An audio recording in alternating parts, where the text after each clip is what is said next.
ಅರೆ ಕಡಿಮೆ ಹಾಕು ಆದ್ರೆ ಅಸಲಿ ಹಾಕು. MDH ಕಾಶ್ಮೀರಿ ಕೆಂಪು ಮೆಣಸಿನ ಪೌಡರ್. MDH.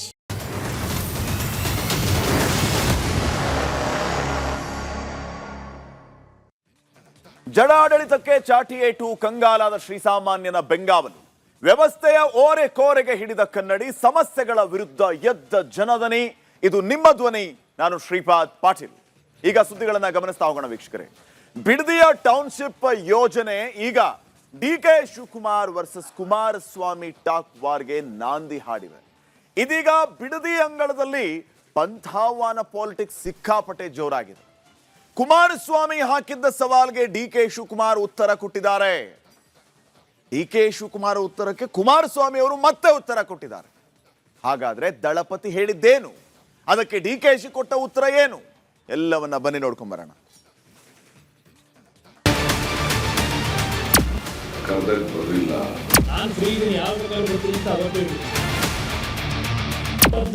ಮಾಡಿದ್ದು ಇದೇ ಶಿವಕುಮಾರ್ ಅವರ ಘನ ಅಧ್ಯಕ್ಷತೆಯಲ್ಲಿ. ನಾನೇನು ಮಾತಾಡೋದಿಲ್ಲ.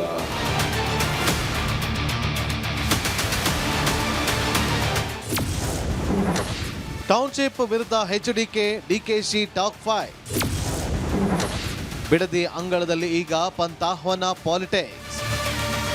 ಬಿಡದಿ ಟೌನ್ಶಿಪ್ ಯೋಜನೆಯ ವಿರೋಧದ ಕಿಚ್ಚು ದಿನೇ ದಿನೇ ಕಾಡ್ಗಿಚ್ಚಿನಂತೆ ಹಬ್ಬುತ್ತಿದೆ. ಟೌನ್ಶಿಪ್ ವಿರೋಧಿಸಿ ರೈತರು ಬೀದಿಗಿಳಿದು ಹೋರಾಟ ನಡೆಸಿದ್ದಾರೆ. ಈ ಹೋರಾಟಕ್ಕೆ JDS ಕೂಡ ಸಾಥ್ ನೀಡಿದೆ.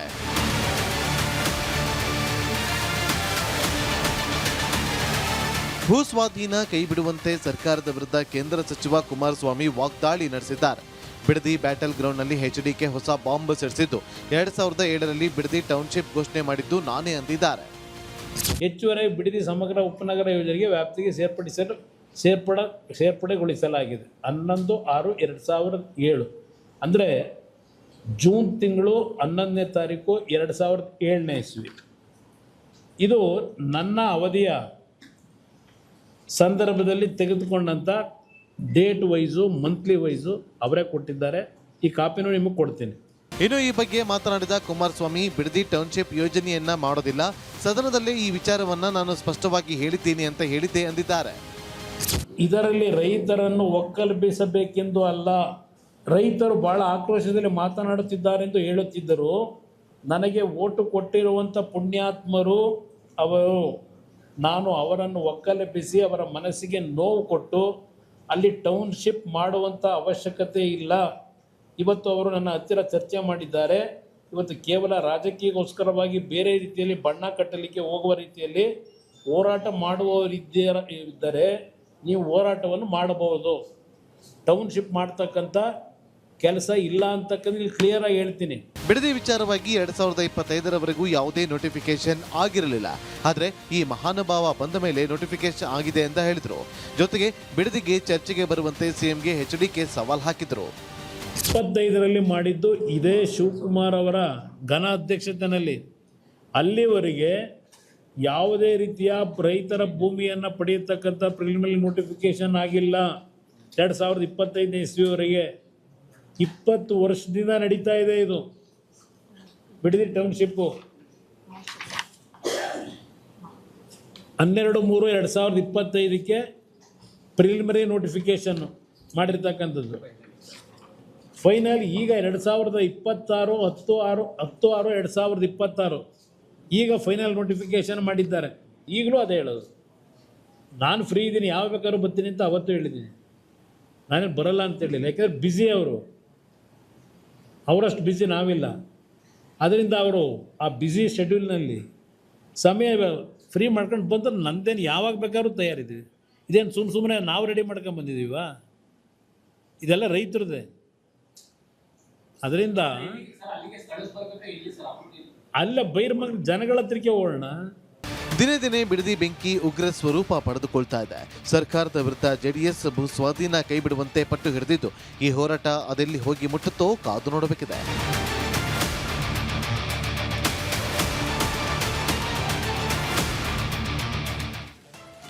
ನೋಡಿ ವೀಕ್ಷಕರೇ, ಬಿಡದಿ ಬ್ಯಾಟಲ್ ಟೌನ್ ಅಂತೂ ಈಗ ಸದ್ಯಕ್ಕೆ ಈ ಮಟ್ಟಿಗೆ, ಈ ಟೌನ್ಶಿಪ್ ಬ್ಯಾಟಲ್ ಈ ಮಟ್ಟಿಗೆ ಸೌಂಡ್ ಮಾಡ್ತಾ ಇದೆ.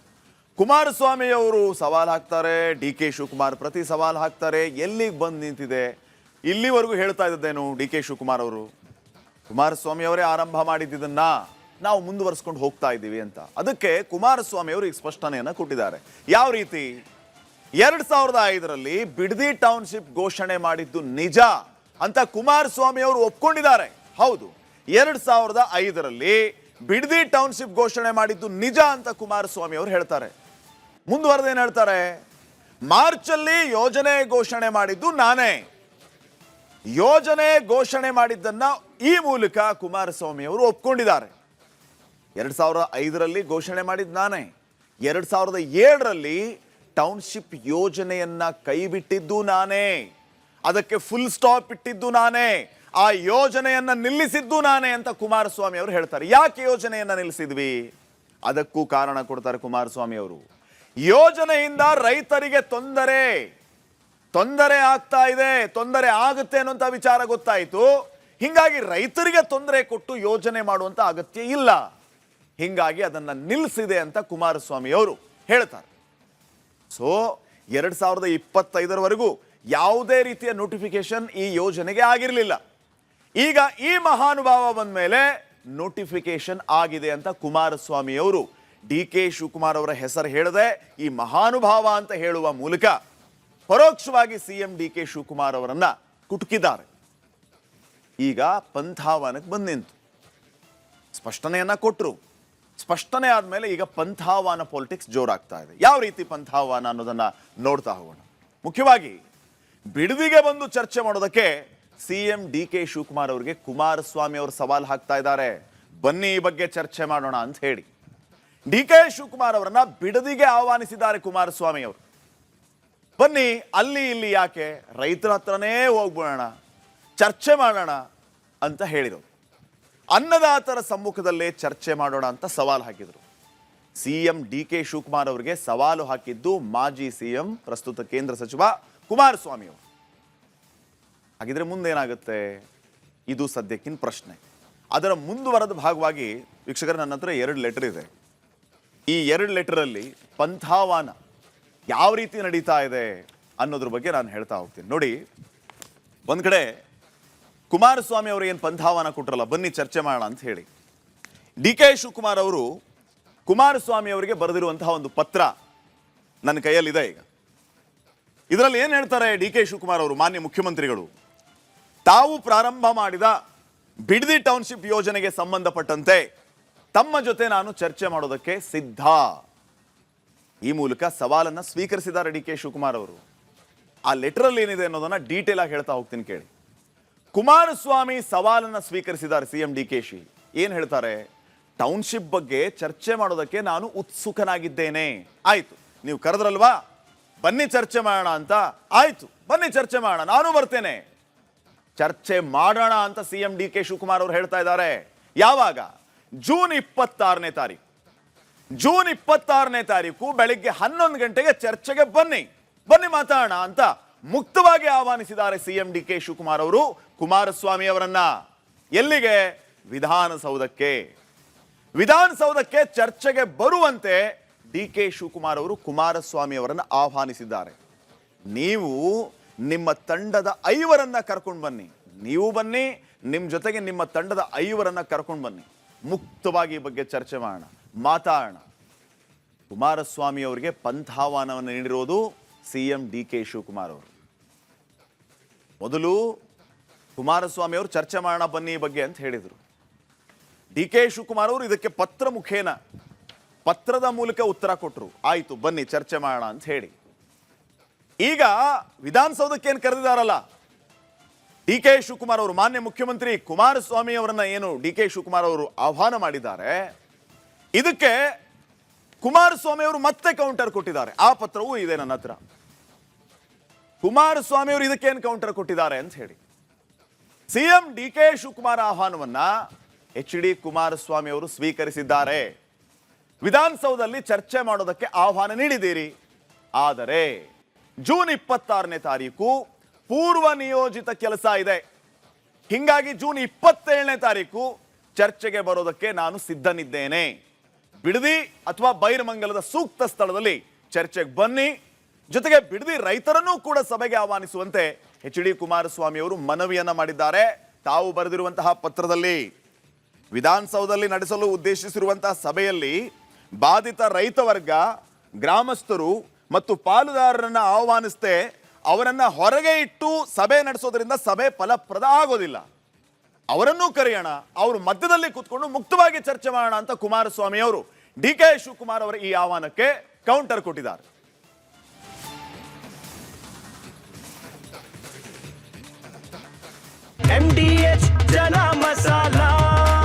ಈಗ ಕಡಲೆ ಇರಲಿ, ಹಲಸಂದೆ ಬೀಜ, ಕಪ್ಪು ಕಡಲೆ ಅಥವಾ ಬಿಳಿ ಕಡಲೆ, ಎಲ್ಲವೂ ಸ್ವಾದಿಷ್ಟವಾಗುತ್ತೆ. ಈಗ ಟರ್ನ್ ಯಾರ್ದು ಅಂತಂದ್ರೆ ಡಿ ಕೆ ಶಿವಕುಮಾರ್ ಅವರು. ಆಯ್ತು ಬಿಡದಿಗೆ ಹೋಗೋಣ ನಡೀರಿ ಅಂತ ಹೇಳಿ ಅವರ ಟೀಮನ್ನ ಕರ್ಕೊಂಡು ಬಿಡದಿಗೆ ಹೋಗ್ತಾರಾ?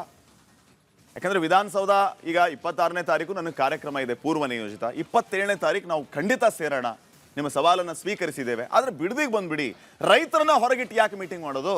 ಅವರು ಮಧ್ಯದಲ್ಲೇ ಅವ್ರನ್ನ ಸೇರಿಸ್ಕೊಂಡು ಮೀಟಿಂಗ್ ಮಾಡೋಣ ಅಂತ ಹೇಳಿ ಪತ್ರದ ಮೂಲಕ ಕೌಂಟರ್ ಕೊಡುವಂತ ಕೆಲಸ ಮಾಡಿದ್ದಾರೆ ಸಿಎಂ ಡಿ ಕೆ ಶಿವಕುಮಾರ್ ಅವರಿಗೆ. ಈಗ ಸಿಎಂ ಡಿ ಕೆ ಶಿವಕುಮಾರ್ ಏನ್ ಮಾಡ್ತಾರೆ? Kumaraswamy versus D K Shivakumar ಅನ್ನುವಂಥ ಪರಿಸ್ಥಿತಿ ಕಂಪ್ಲೀಟ್ಲಿ ನಿರ್ಮಾಣ ಆಗ್ಬಿಟ್ಟಿದೆ ವೀಕ್ಷಕರೇ. ಇನ್ನು ಮುಂದುವರೆದ ಭಾಗವಾಗಿ ಬಿಡದಿಯಲ್ಲಿ ಏನ್ ನಡೀತಾ ಇದೆ ಪ್ರಸ್ತುತ? ಬಿಡದಿ ಟೌನ್ಶಿಪ್ ವಿರುದ್ಧ ರೈತರ ಪ್ರತಿಭಟನೆ ತೀವ್ರಗೊಂಡಿದೆ.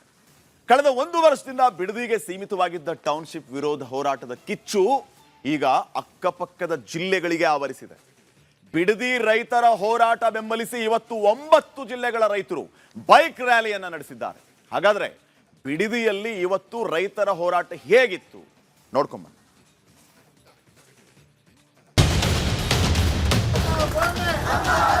ಇನ್ನೇನಿದ್ರು ಬೆಂಗಳೂರು ವಿಧಾನಸೌಧಕ್ಕೆ ನುಗ್ಗೋದೆ.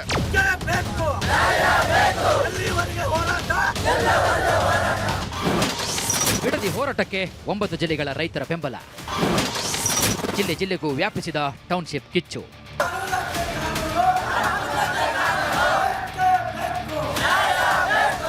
ಸಾವಿರಾರು ರೈತರು, ಎಲ್ಲರದ್ದು ಒಂದೇ ಘೋಷ, ಒಂದೇ ಉದ್ದೇಶ: ನಮ್ಮ ಭೂಮಿ ನಮ್ಮ ಹಕ್ಕು. ಪ್ರಾಣ ಕೊಟ್ಟರು ಭೂಮಿ ಮಾತ್ರ ಕೊಡಲ್ಲ.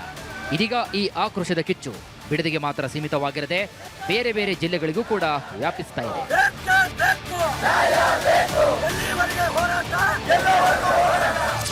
ಬಿಡದಿಯಲ್ಲಿ ಹೊತ್ತಿಕೊಂಡಿರುವ ಟೌನ್ಶಿಪ್ ವಿರೋಧಿ ಕಿಚ್ಚು ಈಗ ಪ್ರತಿ ಜಿಲ್ಲೆಗೂ ಕೂಡ ಹಬ್ಬಿ ಜ್ವಾಲಾಮುಖಿಯಾಗಿ ಹಬ್ಬುತ್ತಾ ಇದೆ.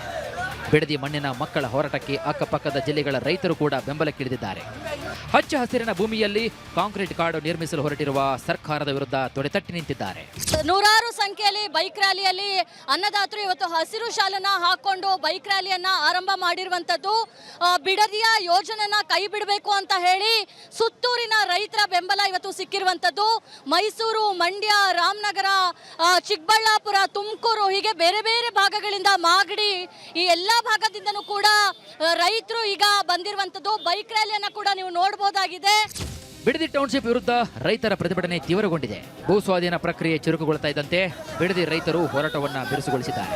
ಇಂದು ಬೈರಮಂಗಲದವರೆಗೆ ಬೈಕ್ ರ್ಯಾಲಿ ನಡೆಸಿ ಸರ್ಕಾರದ ವಿರುದ್ಧ ಪ್ರತಿಭಟನಾ ಕಹಳೆಯನ್ನು ಊದಿದ್ದಾರೆ. ಇನ್ನು ಈ ಹೋರಾಟಕ್ಕೆ 9 ಜಿಲ್ಲೆಯ ರೈತರು ಕೂಡ ಕೈಜೋಡಿಸಿದ್ದಾರೆ.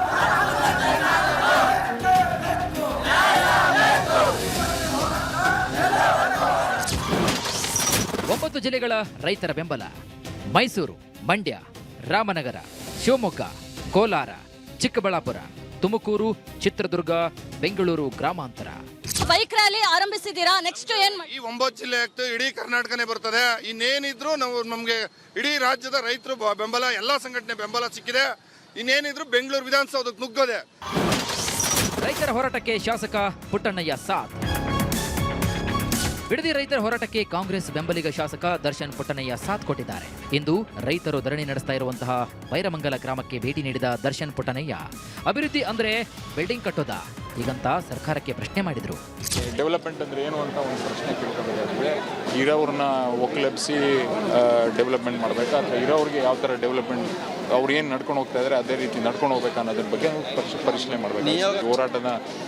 ಹೋರಾಟ ನೇತೃತ್ವ ಯಾರು ವಹಿಸ್ಕೊಂಡಿದ್ದಾರೆ ಅವ್ರನ್ನ ಕರ್ಕೊಂಡು ಹೋಗಿ ಮಾನ್ಯ ಮುಖ್ಯಮಂತ್ರಿಯವರ ಹತ್ರ ಇದನ್ನು ನಾವು ಅವ್ರಗಳ ಜೊತೆಗೆ ನಾವು ಧ್ವನಿಗೂಡಿಸಿ ರೈತ ಸಂಘಟನೆ ಜೊತೆ ನಾವು ಇದ್ದು ಅವ್ರಿಗೆ ಏನು ನ್ಯಾಯ ದೊರಕಿಸ್ಕೊಡ್ಬೇಕು ಅದೇ ರೀತಿ ನಾವು ಹೋರಾಟನ ಮಾಡೋಕ್ಕೆ ಸಿದ್ಧ. ಬಿಡದಿ ಸಮಸ್ಯೆ ದಿನೇ ದಿನೇ ಹೆಚ್ಚಾಗುತ್ತಲೇ ಇದ್ದು ರೈತರ ಬೆಂಬಲಕ್ಕೆ ರಾಜ್ಯಾದ್ಯಂತ ಬೆಂಬಲ ವ್ಯಕ್ತವಾಗ್ತಾ ಇದೆ.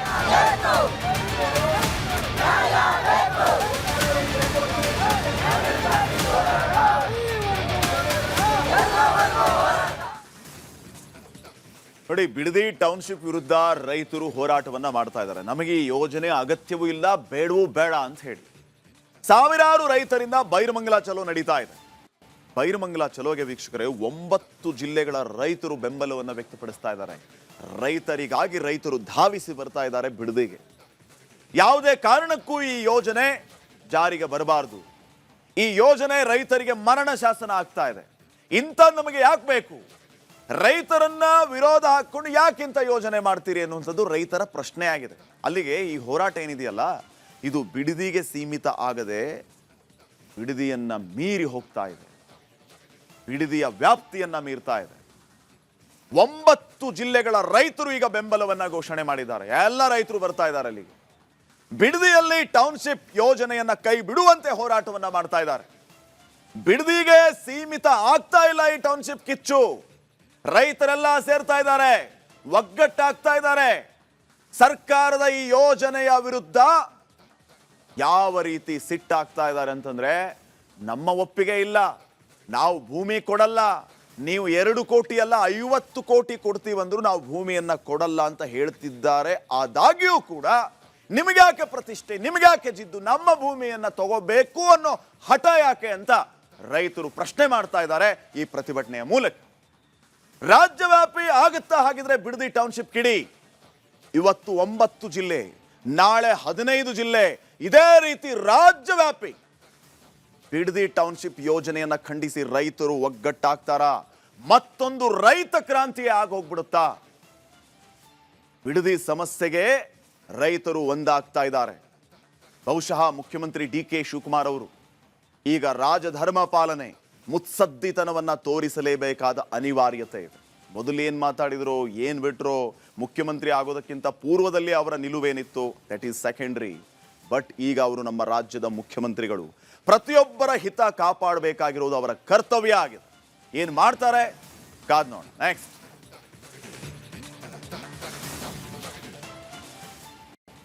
ಇನ್ನ ರಾಜ್ಯದಲ್ಲಿ ಸಂಪುಟ ವಿಸ್ತರಣೆಗೆ ಒತ್ತಾಯ ಹೆಚ್ಚಾಗ್ತಾ ಇದೆ. ಕೆಂಪೇಗೌಡ ಜಯಂತಿ ಬಳಿಕ ಸಿಎಂ ದೆಹಲಿ ಟೂರ್ ಅನ್ನ ಹಮ್ಮಿಕೊಳ್ತಾ ಇದ್ದಾರಂತೆ. ರಾಜ್ಯದಲ್ಲಿ ಸಚಿವಾಕಾಂಕ್ಷಿಗಳಿಂದ ಲಾಭಿಯೂ ಕೂಡ ಜೋರಾಗ್ತಾ ಇದೆ. ಸಚಿವ ಸ್ಥಾನಕ್ಕೆ ಒತ್ತಡ ಹೆಚ್ಚಾದ ಹಿನ್ನೆಲೆ ತಾಳ್ಮೆಯ ಪಾಠವನ್ನ ಮಾಡುವ ಕೆಲಸ ಮುಖ್ಯಮಂತ್ರಿ ಡಿ.ಕೆ. ಶಿವಕುಮಾರ್ ಅವರಿಂದ ಆಗಿದೆ. ಮುಸ್ಲಿಂ ಧರ್ಮಗುರುಗಳ ಮುಂದೆ ತಾಳ್ಮೆಯ ಮಂತ್ರವನ್ನ ಪಠಿಸಿದ್ದಾರೆ ಸಿಎಂ ಡಿ.ಕೆ. ಶಿವಕುಮಾರ್. ಸಲೀಂ ಅಹಮದ್ಗೆ ಸಚಿವ ಸ್ಥಾನ ಕೇಳಬೇಕು ಅಂತ ಹೇಳಿ ಧರ್ಮಗುರುಗಳು ಇವತ್ತು ಬಂದಿದ್ರು. ಈ ಸಂದರ್ಭದಲ್ಲಿ ಏನ್ ಮಾತಾಡಿದ್ರು ಸಿಎಂ ಕೇಳಿ. ಈ ಕ್ಯಾಬಿನೆಟ್ ತೀರ್ಮಾನ ಮಾಡೋದಿಟ್ಟಿದ್ದಾರೆ. ಈ ಕ್ಯಾಬಿನೆಟ್ ತೀರ್ಮಾನ ಮಾಡೋದೆಲ್ಲ ಸೆಂಟ್ರಲ್ ನಮ್ಮ ಪಾರ್ಟಿಯವರು. ನಾನು ಸುಮ್ಮನೆ ಒಂದು ಚೀಟಿ ಕೊಡ್ತಾರೆ, ಆ ಚೀಟಿನ ಇಂಪ್ಲಿಮೆಂಟ್ ಮಾಡತ್ತದು. ಆದ್ರೆ ನಿಮ್ ವಿಚಾರ ಏನಿದೆ ಖಂಡಿತ ನಾನು ತಿಳಿಸ್ತೀನಿ. ಡೆಲ್ಲಿಯವರು ಕೂಡ ಅವರ ಮೊನ್ನೆ ಕ್ರೈಸಿಸ್ ಅಲ್ಲಿ ಅವರು ರಿಜ್ವಾನ್ ಅವರೆಲ್ಲ ಸೇರಿ ಕೆಲಸ ಮಾಡಿದ್ದಾರೆ. ನೀವೆಲ್ಲ ಬಂದಿದ್ರಿ, ನೀವೆಲ್ಲ ಬಂದು ಮಾಡಿ, ನೀವೆಲ್ಲ ನಿಂತ್ಕೊಂಡು ಸಹಕಾರ ಮಾಡಿದ್ರಿ. ಏನು ಹೆಚ್ಚು ಕಮ್ಮಿ ಆಯ್ತು, ಚರ್ಚೆ ಆಯ್ತು, ಅದೆಲ್ಲ ಈಗ ನಾನು ಚರ್ಚೆ ಮಾಡೋಕ್ಕೆ ಓಕೆ. ಇವತ್ತು ಆಟೋಮೆಟಿಕ್ ಆಗಿ ನಾವೆಲ್ಲ ಸಿದ್ದರಾಮಯ್ಯವ್ರಿಗೆ ಆಫರ್ ಮಾಡಿದ್ವು, ರಾಜ್ಯಸಭೆಗೆ ನೀವು ನಿಂತ್ಕೋಬೇಕು ಅಂತೇಳಿ ನಾವು ಆಫರ್ ಮಾಡಿದ್ವಿ. ಅವ್ರು ಬೇಡ ಅಂತ ಹೇಳಿದ ಕೊನೆಗೆ ನಾವೆಲ್ಲ ಕೂತ್ಕೊಂಡು ನಾನು ಸಿದ್ದರಾಮಯ್ಯನವರು ಹೈಕಮಾಂಡ್ ಎಲ್ಲ ಸೇರಿ ಬಹಳ ಕಡಿಮೆ ಓಟಲ್ಲಿ ಬೆಂಗಳೂರು ಸಿಟಿಲಿ ಲೋಕಸಭೆಗೆ ಸೋತಿದ್ದ. ತಿರ್ಗ ಇವತ್ತು ನಾವು ಅವ್ರಿಗೆ ರಾಜ್ಯಸಭೆಗೆ ಒಂದು ಅವಕಾಶನ ಮಾಡಿಕೊಟ್ಟಿದ್ವಿ. Very youngster, very prominent youngster. ಗಂಟು ಕಟ್ಟಿಕೋ ಲವಂಗ, ಹಸಿರು ಏಲಕ್ಕಿಯಿಂದ ತುಂಬಿದ MDH D+ ಮಸಾಲೆ. ಪರಿಷತ್ ಎಲೆಕ್ಷನ್ ಅಲ್ಲಿ ಅಡ್ಡ ಮತದಾನ ಪ್ರಕರಣ ಬಿಜೆಪಿಗೆ ಭಾರಿ ಮುಖಭಂಗ ತಂದೊಡ್ಡಿದೆ. ಆದ್ದರಿಂದ ಯಾವ ಶಾಸಕರು ಪಕ್ಷದ ವಿಪ್ ಉಲ್ಲಂಘನೆ ಮಾಡಿದ್ದಾರೆ ಅನ್ನುವ ಇತ್ಯಾದಿ ವಿಷಯಗಳ ಬಗ್ಗೆ ವರಿಷ್ಠರು ಮಾಹಿತಿಯನ್ನ ಪಡೆಯಲಿದ್ದಾರೆ. ಇದರ ಭಾಗವಾಗಿ ವಿಜೇಂದ್ರ ಹಾಗೂ ಆರ್ ಅಶೋಕ್ ದೆಹಲಿ ನಾಯಕರನ್ನ ಭೇಟಿ ಮಾಡಲಿಕ್ಕಿದ್ದಾರೆ. ವರದಿದೆ, ನೋಡ್ಕೊಂಡ್ ಬನ್ನಿ.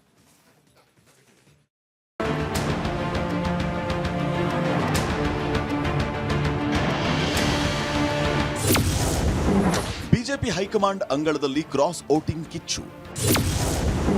ನಾಳೆ ನಿತಿನ್ ನವೀನ್ ಜೊತೆ ವಿಜೇಂದ್ರ, ಅಶೋಕ್ ಚರ್ಚೆ. ಕರ್ನಾಟಕ ವಿಧಾನ ಪರಿಷತ್ ಚುನಾವಣೆಯಲ್ಲಿ 11 ಮಂದಿ ಬಿಜೆಪಿ ಜೆಡಿಎಸ್ ಶಾಸಕರು ಅಡ್ಡಮತದಾನ ಮಾಡಿದ್ದಾರೆ. ಇದರಿಂದ ತೀವ್ರ ಅಸಮಾಧಾನಗೊಂಡಿರುವ ಬಿಜೆಪಿ ಹೈಕಮಾಂಡ್ ಅಡ್ಡಮತದಾನ ಮಾಡಿದವರನ್ನ ಪತ್ತೆ ಹಚ್ಚೋದಕ್ಕೆ ಮುಂದಾಗಿದೆ. ಅಲ್ಲದೆ ಈ ಬಗ್ಗೆ ಚರ್ಚೆ ಮಾಡೋದಕ್ಕೆ ರಾಜ್ಯಾಧ್ಯಕ್ಷ ಬಿವೈ ವಿಜೇಂದ್ರ, ವಿಪಕ್ಷ ನಾಯಕ ಆರ್ ಅಶೋಕ್ ಹಾಗೂ ಉಸ್ತುವಾರಿ ರಾಧಾ ಮೋಹನ್ ದಾಸ್ ಅವರನ್ನ ದೆಹಲಿಗೆ ಬರುವಂತೆ ಬುಲಾವ್ ನೀಡಿದೆ. ಅದರಂತೆ ಮೂವರು ದೆಹಲಿಗೆ ಫ್ಲೈಟ್ ಹತ್ತಿದ್ದಾರೆ. ಅಡ್ಡಮತದಾನದ ಪ್ರಹಸನ ಬಿಜೆಪಿಗೆ ಭಾರಿ ಮುಖಭಂಗ ತಂದೊಡ್ಡಿದೆ. ಅದರಿಂದ ಯಾವ ಶಾಸಕರು ಪಕ್ಷದ ವಿಪ್ ಉಲ್ಲಂಘಿಸಿದ್ದಾರೆ ಎಂಬಿತ್ಯಾದಿ ವಿಷಯಗಳ ಬಗ್ಗೆ ವರಿಷ್ಠರು ಮಾಹಿತಿ ಪಡೆಯಲಿದ್ದಾರೆ. ಇದರ ಆಧಾರದ ಮೇಲೆ ಮುಂದಿನ ಶಿಸ್ತು ಕ್ರಮ ಕೈಗೊಳ್ಳುವ ಸಾಧ್ಯತೆ ಇದೆ. ನಾಳೆ 12 ಗಂಟೆಗೆ ರಾಷ್ಟ್ರೀಯ ಅಧ್ಯಕ್ಷರಿಗೆ ನಾವು ಅಪಾಯಿಂಟ್ಮೆಂಟ್ ಕೇಳಿದ್ರಿ. ಒಂದು 4 ದಿನದಿದ್ದೆ 12 ಗಂಟೆಗೆ ಅಪಾಯಿಂಟ್ಮೆಂಟ್ ಕೊಟ್ಟಿದ್ದಾರೆ. ನಾನು ವಿಜೇಂದ್ರ ಅವರು ಹೋಗಿ ಈ ಮತದಾನ ಆಗಿದೆಯಲ್ಲ ಅದರಲ್ಲಿ ಯಾರು ಕ್ರಾಸ್ ಮತದಾನ ಮಾಡಿದ್ದಾರೆ ಅನ್ನೋದ್ರ ಬಗ್ಗೆ ರಾಷ್ಟ್ರೀಯ ಅಧ್ಯಕ್ಷರಿಗೆ ಮಾಹಿತಿಯನ್ನ ಕೊಡ್ತೀವಿ. ನಮ್ಮ ಅಭ್ಯರ್ಥಿಗಳು ಗೆದ್ದಿದ್ದಾರೆ ಇಬ್ರು, ಆದ್ರೆ ಗೆದ್ದಿದ್ರು ಕೂಡ ಕ್ರಾಸ್ ಮತದಾನ ಆಗಿರುವಂತದ್ದು ಬಿಜೆಪಿಗೆ ಒಂದು ರೀತಿ ಮೋಸ ಮಾಡಿರೋದ್ರ ಬಗ್ಗೆ ಸ್ಪಷ್ಟವಾದಂತ ಸುಳಿವು ಸಿಕ್ಕಿದೆ. ಯಾರು ಮಾಡಿದ್ದಾರೆ ಅದು ಪತ್ತೆ ಹಚ್ಚಬೇಕಾಗಿದೆ. ಈಗಾಗಲೇ ಸಮಿತಿ ನೇಮಕ ಡೌಟ್ಸ್ ಇದೆ, ಆದ್ರೆ ಇನ್ನು ಕನ್ಫರ್ಮೇಶನ್ ಆಗಿಲ್ಲ. ಅದೆಲ್ಲ ಬೀದಿಗೆ ಬಂದೇ ಬರ್ತದೆ. ಇಷ್ಟೆಲ್ಲ ಮೋಸ ಮಾಡಿದವರು ಏನ್ ದುಡ್ಡು ತಗೊಂಡು ಓಸಿಯಾಗಿ ಏನು ವೋಟ್ ಮಾಡಿರ್ತಾರ? ಯಾರೋ ಕೆಲವ್ರು ಹೇಳ್ತಾ ಇದಾರಂತೆ ಏನೋ ಅಭಿವೃದ್ಧಿಗೋಸ್ಕರ ದುಡ್ಡು ತಿಂದುಬಿಟ್ಟು ಚಂದಾಗಿ ಚಂದ ಕುದುರೆ ವ್ಯಾಪಾರ ಮಾಡ್ಕೊಂಡು ಅಭಿವೃದ್ಧಿ ಮಾಡ್ತೀರಿ. ಅವ್ರ ಅಭಿವೃದ್ಧಿ ಅವ್ರ ಸ್ವಂತ ಅಭಿವೃದ್ಧಿ ಮಾಡ್ಕೊಳಕ್ ಮಾಡಿರೋ ಅಷ್ಟೇ. ಅದು ಇನ್ನೇನು ಏರಿಯಾ ಅಭಿವೃದ್ಧಿ ಮಾಡಕ್ಕಲ್ಲ, ಅವ್ರ ಸ್ವಂತ ಅಭಿವೃದ್ಧಿ. ಬಿಜೆಪಿಯಲ್ಲಿ ಆಣೆ ಪ್ರಮಾಣ ರಾಜಕೀಯ. ವಿಜೇಂದ್ರ ಹೇಳಿಕೆ ಬೆನ್ನಲ್ಲೇ ಪರ ವಿರೋಧದ ಕಿಚ್ಚು. ಇನ್ನು ಪರಿಷತ್ ಎಲೆಕ್ಷನ್ ಬಳಿಕ ರಾಜ್ಯ ಬಿಜೆಪಿಯಲ್ಲಿ ತಳಮಳ ಶುರುವಾಗಿದೆ. ಅಡ್ಡಮತದಾನ ಮಾಡಿದ್ದು ಯಾರು? ಈ ಬಗ್ಗೆ ಕೇಸರಿ ನಾಯಕರು ತಲೆ ಕೆಡಿಸಿಕೊಂಡಿದ್ದಾರೆ. ಇದರ ಮಧ್ಯೆ ವಿಜೇಂದ್ರ ಹೇಳಿಕೆಯ ಬೆನ್ನಲ್ಲೇ ಪರ ವಿರೋಧದ ಕಿಚ್ಚು ಹೆಚ್ಚಾಗಿದೆ. ಅತಿ ಶೀಘ್ರದಲ್ಲೇ ಸಾಧ್ಯ ಆದರೆ ಈ ಮುಂದಿನ ವಾರದಲ್ಲೇ ಧರ್ಮಸ್ಥಳದಲ್ಲೇ ನಮ್ಮ ಶಾಸಕಾಂಗ ಪಕ್ಷದ ಸಭೆಯನ್ನು ಕರಿಬೇಕು. ಅಲ್ಲಿ ಕರೆದು ಯಾರಿವತ್ತು ಶಾಸಕರು ತಾಯಿಗೆ ದ್ರೋಹ ಬಗೆಯುವಂಥ ಕೆಲಸವನ್ನು ಮಾಡಿದ್ದಾರೆ, ಅದು ಯಾರೇ ಆಗಿರಲಿ, ನಾವು ಎಷ್ಟೇ ದೊಡ್ಡವರಾದರೂ ಕೂಡ ನಾವೆಲ್ಲರೂ ಕೂಡ ದೇವರನ್ನು ನಂಬ್ತಕ್ಕಂಥವ್ರು. ಇವತ್ತು ಧರ್ಮಸ್ಥಳ ಶ್ರೀ ಕ್ಷೇತ್ರಕ್ಕೆ ಬರಬೇಕು, ನಾವು ಶಾಸಕಾಂಗ ಪಕ್ಷ ಸಭೆ ಆಗಬೇಕು, ಅಲ್ಲಿ ಸತ್ಯದ ಬಗ್ಗೆ ಗೊತ್ತಾಗಬೇಕು, ಆ ಶ್ರೀ ಕ್ಷೇತ್ರದಲ್ಲಿ ತೀರ್ಮಾನ ಆಗಬೇಕು. ಇದು ನಾನಂತೂ ನಿರ್ಧಾರ ಮಾಡಿದ್ದೇನೆ. ನಾನು ವಿಪಕ್ಷ ನಾಯಕರು ಕೂಡ ಮಾತನಾಡ್ತೇನೆ. ಆ ನಿಟ್ಟಿನಲ್ಲಿ ಅತಿ ಶೀಘ್ರದಲ್ಲೇ ಶಾಸಕಾಂಗ ಪಕ್ಷ ಸಭೆ ಕರಿಬೇಕು ಅಂತೇಳಿ ನಾನು ಈ ಸಂದರ್ಭದಲ್ಲಿ ಹೇಳ್ತೇನೆ. ಧರ್ಮಸ್ಥಳ ಅತ್ಯಂತ ಪವಿತ್ರ ಕ್ಷೇತ್ರವಾದ್ದರಿಂದ ನಮ್ಮ ಇದರಲ್ಲಿ ಧರ್ಮಸ್ಥಳವನ್ನು ಎಳೆಯೋದು ಬೇಡ. ನಾವು ಅದನ್ನು ಫೈಂಡ್ ಔಟ್ ಮಾಡಿ ಪತ್ತೆ ಹಚ್ಚಿ ಇವತ್ತಿನ ನಾಳೆ ಪತ್ತೆ ಹಚ್ತದೆ. ಅಕಸ್ಮಾತ್ ಈ ಕಮಿಟಿಯವ್ರಿಗೂ ಇಮ್ಮಿಡಿಯೇಟ್ ಪತ್ತೆ ಹಚ್ಚಲಿಕ್ಕಾಗಿಲ್ಲ ಅಂದ್ರೆ ಒಂದು ಸ್ವಲ್ಪ ದಿವಸದಾಗ ಗೊತ್ತಾಗತ್ತೆ. ಆವಾಗ ನಾವು ಮುಂದಿನ ದಿವಸದಲ್ಲಿ ಅವ್ರಿಗೇನು ಕ್ರಮ ಅಥವಾ ಪಾಠವನ್ನು ಸೂಕ್ತ ಸಂದರ್ಭದಲ್ಲಿ ಕಲಿಸ್ಬೇಕು, ಅದನ್ನು ಕಲಿಸೋಣ. ನಿಮ್ಮ ಮನಸ್ಸಿನ ನೋವು ಇಂಗ್ಲೀಷ್ದಾಗ ಅಗೋನಿ ಅಂತ ಹೇಳ್ತಾರಲ್ಲ, ಅದು ನನಗೆ ಅರ್ಥ ಆಗ್ತದೆ. ಆ ಕಾರಣಕ್ಕಾಗಿ ನೀವು ಹಂಗೆ ಹೇಳಿದಿರಿ, ಅದಕ್ಕೆ ಇದನ್ನು ನೀವು ಕೈ ಬಿಡ್ರಿ ಅಂತ ವಿನಂತಿ ಮಾಡಿದ್ದೇನೆ. ವಿಜೇಂದ್ರ ನಡೆ ಸ್ವಾಗತಿಸಿದ ಶಾಸಕ ಚಂದ್ರಪ್ಪ. ಆಣೆ ಪ್ರಮಾಣಕ್ಕೆ ಕರೆದ್ರೆ ನಾನು ಸಿದ್ಧ ಎಂದ ಬೆಲ್ದಾಳೆ. ಖಂಡಿತನೂ ಕೂಡ ನಮ್ಮ ರಾಜ್ಯಾಧ್ಯಕ್ಷ ತೆಗೆದುಕೊಂಡಿರ್ತಕ್ಕಂಥ ತೀರ್ಮಾನ ಸಮಂಜಸವಾಗಿದೆ.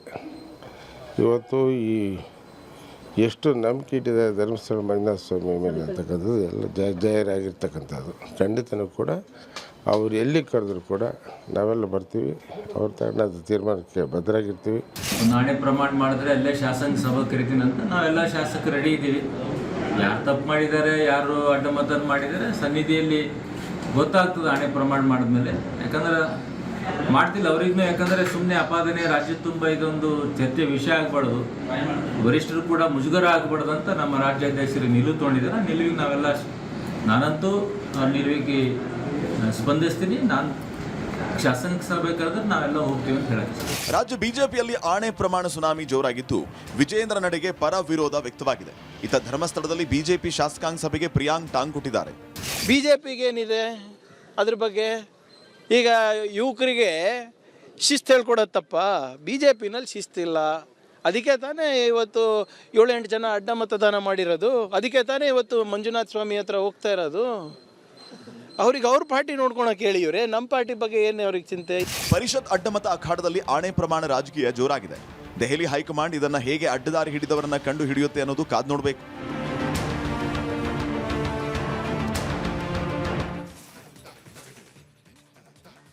ಇದಾಗಿತ್ತು ಇವತ್ತಿನ ನಿಮ್ಮ ಧ್ವನಿ ಪ್ರೈಮ್ ನ್ಯೂಸ್. ನೋಡ್ತಾ ಇರಿ ರಿಪಬ್ಲಿಕ್ ಕನ್ನಡ, ಇದು ನಿಮ್ಮ ಧ್ವನಿ. ನಮಸ್ಕಾರ. ಆರೋಗ್ಯ ಹಾಗೂ ನ್ಯೂಟ್ರಿಷನ್ ಸಿಗುತ್ತೆ, ನೋಡಿ ಬಾಡಿ ಸ್ಟ್ರಾಂಗ್ ಆಗುತ್ತೆ, ಸ್ವಲ್ಪ ತಿಂದು ಹಸಿವು ನಿಗುತ್ತೆ, ಡೈಜೆಷನ್ಗೆ ಇಲ್ಲ ಅಪಾಯ. MDH ಸೋಯಾ ಟೀ, ಅಸಲಿ ಪ್ರೋಟೀನ್. MDH